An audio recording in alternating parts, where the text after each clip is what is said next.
সকালবেলা 6টা বাজে ঘুমের থেকে উঠে গোসল করে তারপর আমরা কাজে যাই। এমনও দিন আছে আমরা সকালবেলা নাস্তাও করি না। রাতের 8টার পরে আসি কাজ থেকে, আইসা যে খানা খামো ওই শক্তিটাও থাকে না, সেখানে আমাদেরকে রান্না করে তারপর খাইতে হয়। আমাদের কোনো ছুটি নাই। একদিন আমরা ছুটি পাই, ওই দিন আমরা ঘর গুছাইতে, কাপড় ধুইতে, এটা সেটা করতে করতে চলে যায়। কাপড় ধোয়ার জন্য যে মানুষ রাখবো, মানুষ রাখলে তো টাকা যাবে, বেতন দিতে হবে ওদের। ওই টাকাটা বাসায় আপনাদেরকে পাঠাই, তারপর ওইটা দিয়ে আপনারা ফুটানি বানান। এই যে ইস্ত্রি করা, এই যে ভাজালা কাপড় বেরা ঘুরেন। আর এই যে কাপড়, আমরা কাপড় পরতে পারি না ওইখানে। এই যে এখানে দেখেন না ভালো ভালো কাপড় পরে ঘুরতেছি, এটা খালি আব্বা আম্মা আত্মীয় স্বজন দেখে ভাবে যে পোলা অনেক সুখে আছে। ওখানে তো জামা কাপড় পরার টাইমই পাই না আমরা। কখন জামা কাপড় পরবো? সারাদিন তো ইউনিফর্ম পরেই থাকা লাগে। রাতের বেলা খারাপ বেলা খাওয়ার পরে এই যে 5টা মিনিট মা বোন বাপের সাথে কথা বলি, ওইটাই আমাদের জীবনে সারাদিনের সুখ। সারাদিন কষ্ট করে ওই যে 5টা মিনিট মায়ের সাথে কথা বলবো, এটার জন্য 16 ঘন্টা 18 ঘন্টা করে আমাদের চাকরি করা হয়। বুঝবেন না আমাদের কষ্ট। আমরা হয়েছে পৃথিবীর সবচেয়ে বড় মৃত্যু, কারণ আমরা উঠতে উঠতে মিথ্যা কথা বলি। মা যখন জিজ্ঞেস করে বাবা খাইছ না, বলি খাইছি। কি বলবো, আর তো বলতে পারবো না। মা যখন জিজ্ঞেস করে কেমন আছিস বাবা, বলি ভালো আছি।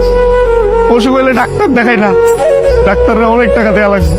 মা জিজ্ঞেস করে বাবা ডাক্তার দেখাইছিস, ওষুধ খাইছিস, বলি যে খাইছি।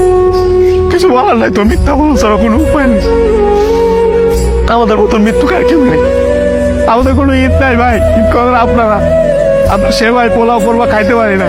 সকালবেলা উইটা নামাজ পড়তে গিয়ে আইসা বন্ধুরা একজন আরেকজনের জড়াতেরা কান দি।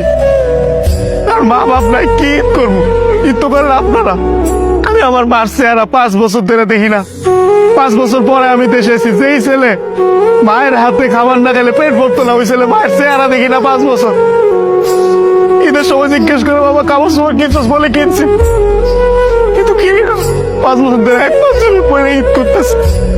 আর আপনারা নতুন নতুন জামা কাপড় পরেন, জুতা কিনা লাগবে, এটা কিনা লাগবে, সেটা কিনলে ওরে এটা তো ওরে এটা তো সব ধার খরচ করে দেয় আপনাদের ঈদ করার জন্য।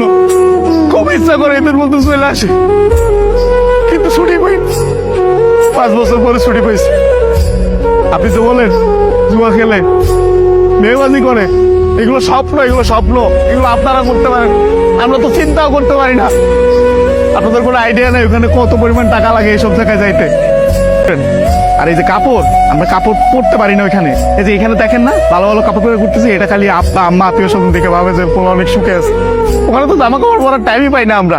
কখন জামা কাপড় পরবো? সারাদিন তো ইউনিফর্ম পরেই থাকা লাগে। রাতের বেলা খারাপ বেলা খাওয়ার পরে এই যে 5টা মিনিট